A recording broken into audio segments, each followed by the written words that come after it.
So, who will be using it? Marin glanced quickly at Olive.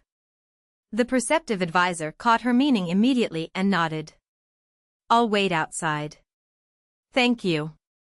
Once he'd departed and they were alone, Sharon's violet eyes sharpened with interest. Lady Marin, hold still for just a moment. She produced a long measuring tape and began taking Marin's measurements, arms, shoulders, waist, the span of her grip. But the sword isn't for me. Marin raised her arms obligingly to make the process easier. Yes, I understand. Sharon nodded but didn't stop measuring. Marin wondered if she should simply bring Garnet here instead. When forging a sword, is it better for the owner to come in person? Ideally, yes, but then it wouldn't be much of a gift, would it? Sharon caught herself mid-sentence. Oh. I'm sorry.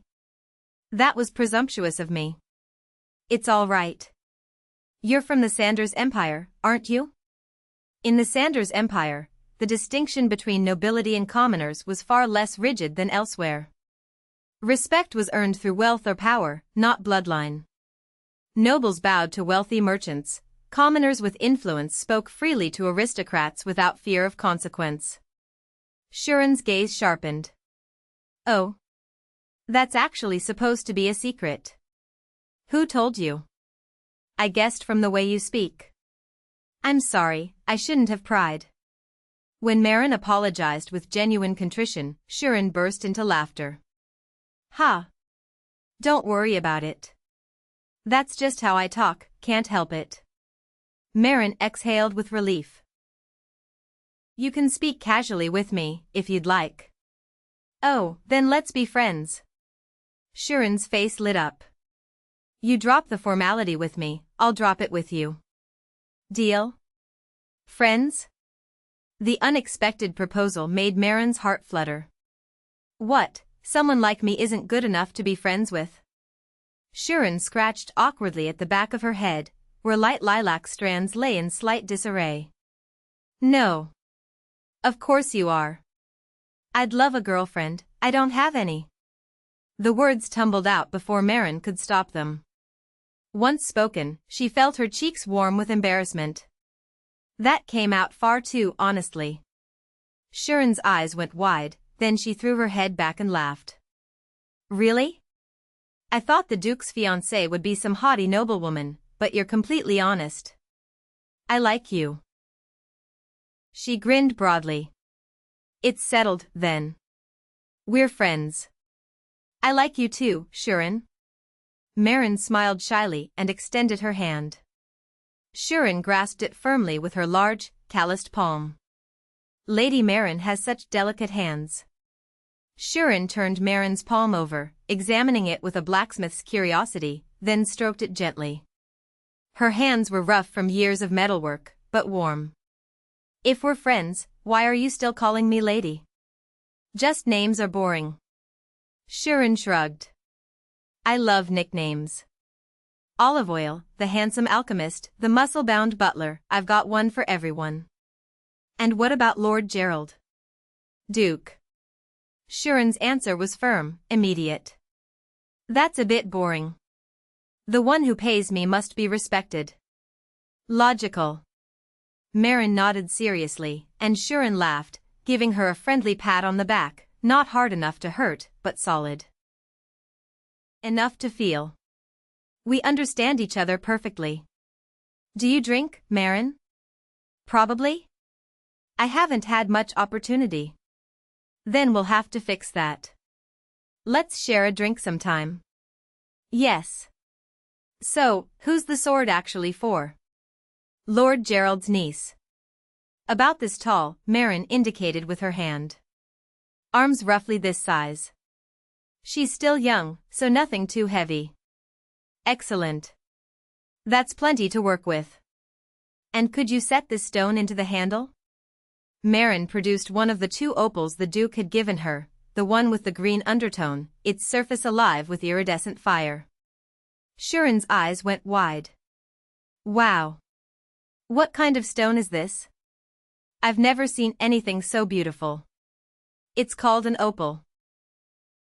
Soon, all of high society will be clamoring for them. Marin spoke with quiet confidence, and Shirin burst into delighted laughter, clapping her on the back again. Ha! You really don't hold back, do you? I like that. Thank you.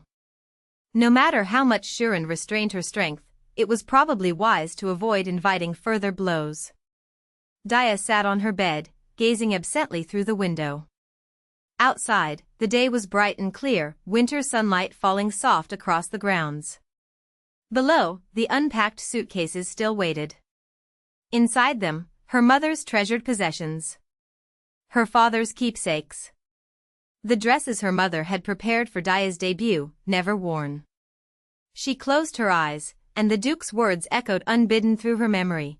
Daya knew her mother had written to the Duke often over the years. There had never been a reply, not once. Had one of those unanswered letters contained a promise to protect her children for as long as she lived? A sudden, sharp melancholy surged from the depths of her chest. Weighed down by heaviness she couldn't name, Daya rose from the bed. She needed air. Needed to walk alone. She descended the stairs and stepped outside, and found a middle-aged woman sitting on a bench near the outbuilding entrance. Teacher Marin's mother. Daya approached and dipped into a polite bow. Good day, Viscountess Jouvence. The lady raised her head and smiled, warm, welcoming. Oh, how lovely to see you, Lady Daya Audria. You know me? I've heard a great deal about you from Ruby. And I've heard about you from her as well. A small smile tugged at Daya's lips despite herself. That sounded exactly like the outgoing, irrepressible Rubiana. My lady, would you care to sit with me? Perhaps we could talk. Yes. I'd like that. Just as Daya moved to sit, the red-haired maid standing beside the Viscountess stepped forward and quickly spread a blanket across the bench. Thank you, Daya acknowledged the familiar girl with a reserved nod. My pleasure, my lady. Julia, it's rather chilly out here. Would you bring us some hot cocoa? Of course, madam. When Julia disappeared into the outbuilding, Daya turned her attention to the Viscountess. My lady, may I tell you a story? Yes, madam. Rowena's gaze drifted toward the horizon, her expression growing distant. A few years ago, my daughter was traveling to the capital for a debutante ball. My husband and eldest son accompanied her. Daya's eyes dropped to the ground. She didn't dare look up. My health was poor at the time, so I stayed behind to rest. I planned to join them as soon as I felt strong enough. Rowena's voice remained steady, almost conversational. I woke from a nap that afternoon, and my body felt remarkably light. Ah, I thought, now I can travel to the capital and be with my family. I called for the maid. Bring me something cool to drink, something to wake me fully. She paused. The girl came running into my room and served me iced tea with trembling hands. Why was she trembling? Daya looked up, drawn into the story despite herself. I wondered the same thing. I sipped my tea and asked myself, why is she shaking so badly? Rowena's voice grew quieter. That day, there had been a carriage accident. My husband and son went to heaven. And my daughter was wounded from head to toe. She wouldn't wake. For weeks, she simply wouldn't wake. The words hung in the winter air.